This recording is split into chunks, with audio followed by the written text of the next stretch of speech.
Justice Ascuna. Oo. Bakit gagamitin yung propose nyo na pagbabago dito sa kasalukuyang impeachment rules? No? Bakit dapat prospective ang application. Dapat prospective, di ba? Bakit ito yung, malinaw naman yun sa lahat ng abogado, di ba? Kung magkakaroon ng pagbabago sa batas, no?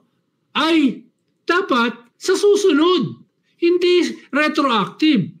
Bakit dito parang retroactive? No? Hindi lang yan, mga justices of the Supreme Court.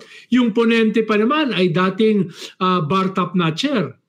No? Ano bang gusto nilang palabasin? No? Gusto ba nilang tuluyan mawala ang tiwala ng tao sa ating mga institusyon? Mahina na nga itong mga institusyon natin. Tatanggalin mo pa yung tiwala ng mga tao? Saan tayo pupulutin yan? Pero paano mo sasagutin na 30 naman yung unanimous. So ibig sabihin yan, talagang nagkakaisa yung Korte Suprema. So matibay talaga yung... Again, attorney, ilan ba yung appointed ni Duterte sa Supreme Court? Diba?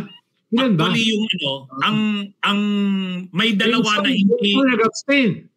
Si Justice Kagiwa. May isang nakalib, no? Si Justice Singh. Oo. So anyway, talaga ito ano ba ito?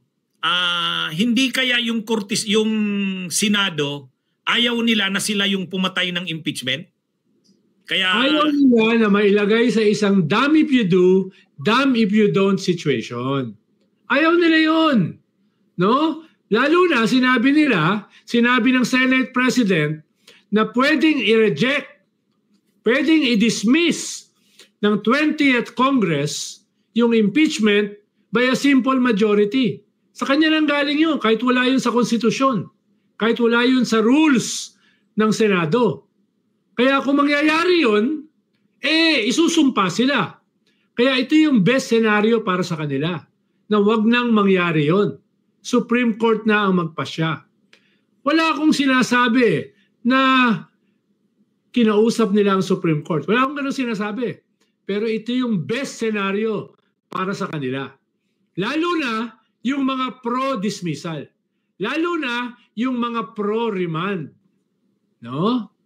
Yung isang araw binanata na ako kanina dapat daw yung political analyst hindi bias. No? Sino ba naman nagtawag sa aking sarili na political analyst? Ang tawag ko sa sarili ko, political heckler.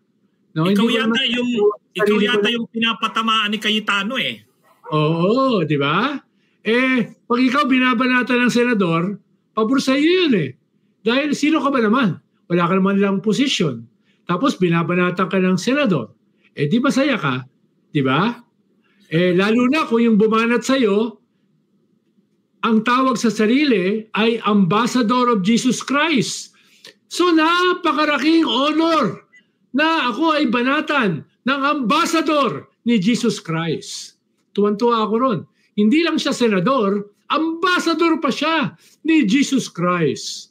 Ikaw ba, attorney, ayaw mong mabanatan ng Ambassador ni Jesus Christ? Napanood ko yung niya na yan May mga quote na naman sa Bible Anyway, dati na bang ganyan yan si Alan Peter? Dati na bang parang pastor yan o ngayon lang yan? Dati pa yan. Pero parang yung kanyang pananampalataya ay malayo sa kanyang pagsasabuhay. Dahil ang alam ko kasi yung mga religious ay maayos yung kanilang buhay. Anyway, Nald, ang ko dito, may magandang point si dating Chief Justice Panganiban. Sabi ni dating Chief Justice Panganiban, dapat sana hindi naman required talaga.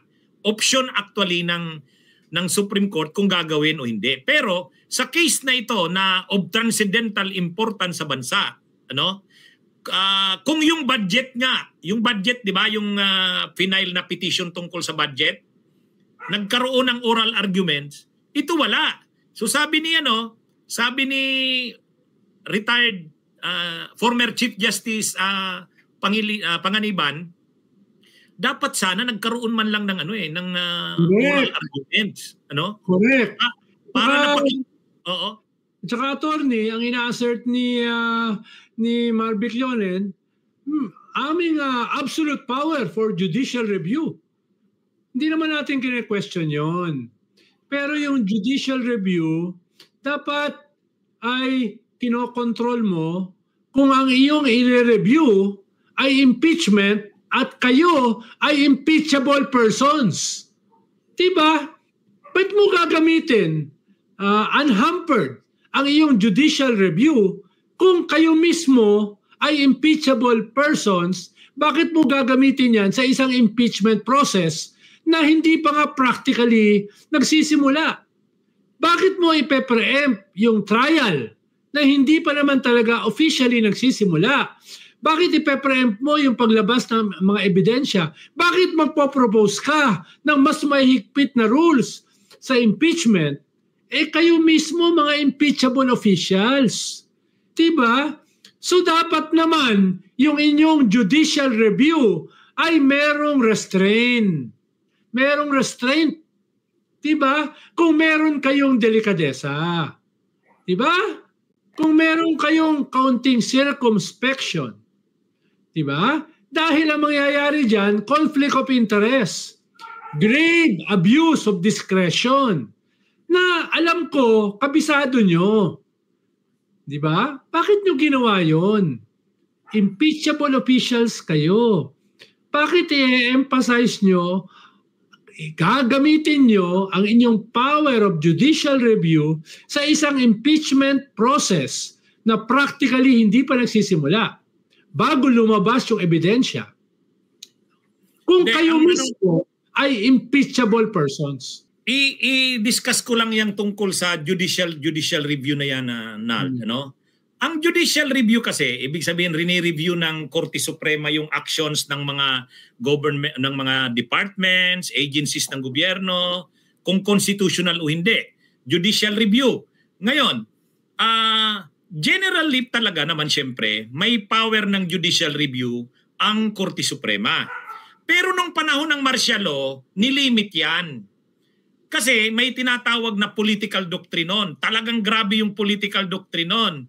Ibig sabihin, bawat gawin ni Marcos noon, kasi diktador siya, pag in-invoke ni Marcos na political question, hindi na yan covered ng judicial review.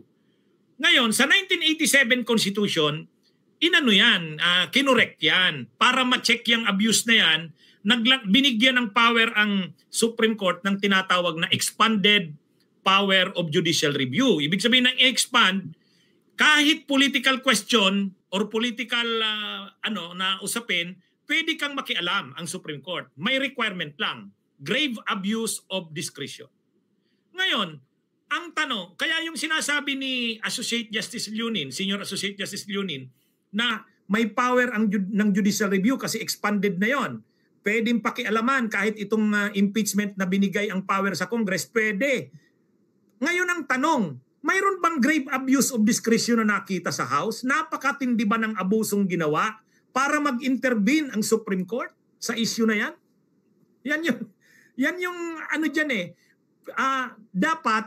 dapat hindi nag-intervene kaagad ang Supreme Court kasi unang-una nakalagay ang power ng impeachment sa Congress Yung power ng pag-initiate ng impeachment nasa House ang nakalagay. The House of Representatives shall have the exclusive power to initiate impeachment proceedings. Exclusive yung term. Pagdating naman sa Senate, the Senate shall have the sole power to try and decide impeachment cases. Sole na naman. Pag sinabi mong sole, saka exclusive, ibig sabihin to the exclusion of others, including the Supreme Court. Ibig sabihin, kahit ang Korte Suprema, wag makikialam sa impeachment. Kaya lang, dahil nga sinabi ni Associate Justice Marvic Leonin na pwede kasi mayroon ng expanded power of judicial review, yes. Pero ang requirement, grave abuse of discretion. Pag sinabi mong grave abuse of discretion, ang nakikita mo, medyo malala na talaga yung pag-violate ng Constitution, kailangan mo na mag-intervene. Ganun ba ang nangyari? Ganun ba ang nangyari dyan? Correct. Pero kaya nga sabi ko, attorney, hindi ganun ka-surprising.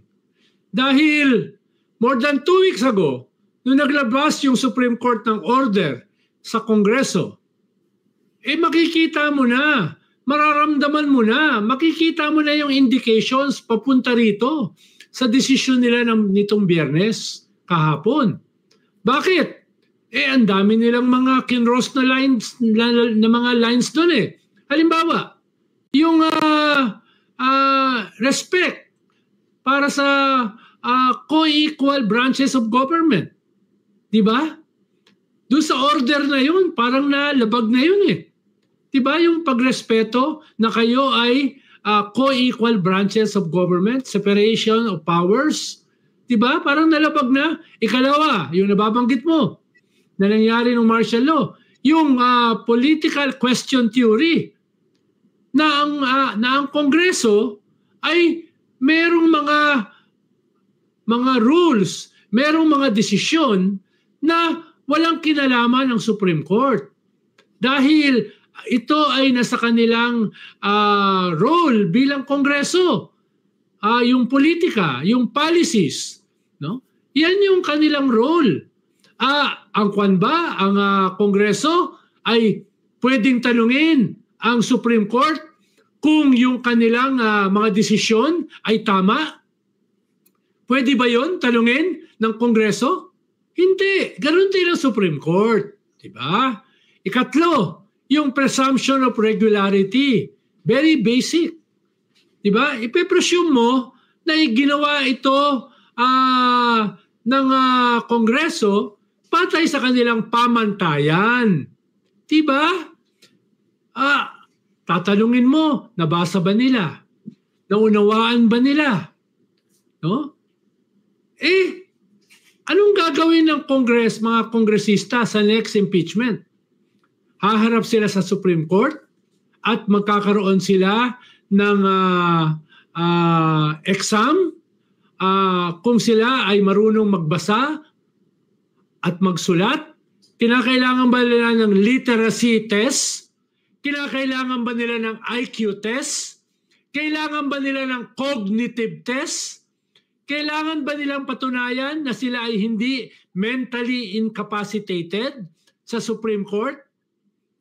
Para questionin ng Supreme Court kung nabasa na ba at hindi lang nabasa, naunawaan yung articles of impeachment? Diba? Yun yung mga dun sa letter pa lang ay nakikita mo ng may mga lines na kinross. Kaya hindi na ganun ka-surprising itong desisyon nila kahapon.